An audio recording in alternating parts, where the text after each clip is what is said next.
રાજકોટના university road અને પટેલ કન્યા છાત્રાલયથી નજીક 3 BHK ફ્લેટ શોધી રહ્યા છો તો ચાલો દેખાડી. આવી ગયા છે આપણા ફ્લેટના પાર્કિંગ એરિયામાં. તો પાર્કિંગ એરિયા જોઈ શકો છો, વિશાળ પાર્કિંગ એરિયા છે. ઓલરેડી 9 થી 10 કાર પાર્ક થઈ શકે તેટલું પાર્કિંગ મળવાનું છે. 2 વ્હીલરનું પાર્કિંગ છે તે પણ પ્રોપર તમને મળવાનું છે. 24/7 સિક્યુરિટી, CCTV કેમેરા આ ફ્લેટમાં તમને મળવાનું છે. અને ફ્લેટના કાર્પેટની વાત કરીએ તો 912 કાર્પેટમાં 3 BHKનો બિલ્ડર કન્ડિશનમાં આપણે ફ્લેટ લઈને આવ્યા છીએ.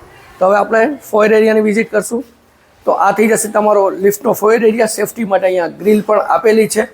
અને હવે આપણે ફ્લેટની પ્રિમાઇસીસમાં મળશું.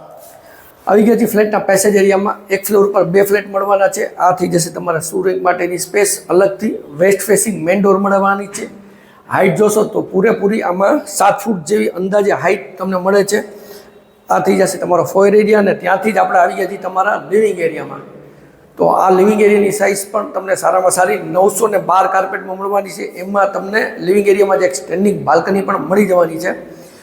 એક્ઝેક્ટ તેની સામે જ આ થઈ જશે તમારું ટીવીનું પ્રોવિઝન. તો અહીંયા તમે તમારું ટીવીની ફર્નિચર કરી શકો છો. ત્યાંથી જ આપણે કિચનની નજીક આવીએ તો આ પેસ ઉપર તમારું થઈ જશે ડાઇનિંગ સ્પેસ. ને અહીંયા બી એર સર્ક્યુલેશન માટે વિન્ડોઝ મળી જાય છે. બેસિંગનું પ્રોવિઝન અહીંયા આવી જાય છે. અને આ થઈ જશે તમારું કિચન એરિયા. તો સ્ટ્રેટ પ્લેટફોર્મ પડી જાય છે. બેસિંગ, ગેસ લાઇન, આરોના પોઈન્ટ્સ, એર સર્ક્યુલેશન માટે વિન્ડો અને ચીમનીનો જે પોઈન્ટ છે તે પણ આપેલો છે. અને આ થઈ જશે તમારો વોશિંગ એરિયા.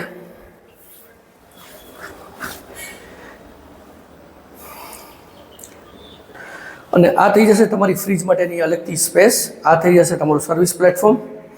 અને ત્યાંથી જ હવે આપણે બેડરૂમની વિઝિટ કરશું. તો 2 બેડરૂમ તમને કિચનની આ બાજુ મળે છે. એમાંનો ફર્સ્ટ બેડરૂમ છે. એમાં બી તમને સ્ટેન્ડિંગ બાલ્કની મળી જાય છે. કબોર્ડ માટેની સ્પેસ તો તે અલગથી છે, જેથી જે રૂમની સાઇઝ છે એમાં ક્યાંય ડિસ્ટર્બન્સ, સાઇઝ નાની થાય એવું ન બને. અને આ થઈ જશે તમારું અટેચ ટોયલેટ બાથરૂમ. ને તેની જ બાજુમાં આપણે સેકન્ડ બેડરૂમ જોવાનો છે. તો આ છે તમારો સેકન્ડ બેડરૂમ. એમાં બી કબોર્ડ માટેની સ્પેસ તમને અલગ મળી જશે.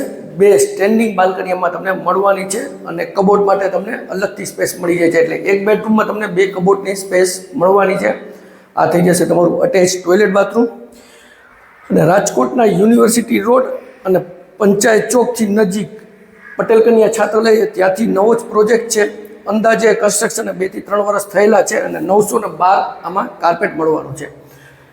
અને આ છે આપણો છેલ્લો થર્ડ બેડરૂમ.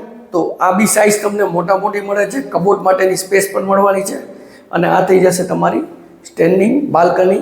બીજી બાલ્કની તમને અહીંયા નાની સાઇઝમાં વિન્ડો મળે છે. વિન્ડો મળવાની છે તમને, એટલે એર સર્ક્યુલેશન માટે. અને 3 બેડરૂમમાં તમને વિન્ડો અને લિવિંગ એરિયામાં પણ તમને સ્ટેન્ડિંગ બાલ્કની મળવાની છે. અને આ બેડરૂમમાં બી તમારું આ થઈ જશે અટેચ ટોયલેટ બાથરૂમ. તો પ્રોપર્ટી સારા લોકેશનમાં અને એકદમ રિઝનેબલ પ્રાઇસમાં આવેલી છે. તો વધુ વિગત માટે ડિસ્ક્રિપ્શન બોક્સ ચેક કરો, કમેન્ટ કરો. સ્ક્રીન ઉપર નંબર આપેલા છે, તેમાં પણ અમારો સંપર્ક તમે કરી શકો છો. અને વિડીયો સારો લાગે તો વિડીયોને લાઇક કરજો, શેર કરજો. અને જો આપે અમારી ચેનલ સબસ્ક્રાઇબ નથી કરી, આજે સબસ્ક્રાઇબ કરો, જેથી અમારા નવા વિડીયોની અપડેટ્સ આપને મળતી રહે. હું જિગ્નેશ વસાણી રજા લઉં છું. ફરી મળશું આવા નવા વિડીયો સાથે. ત્યાં સુધી જય ભારત.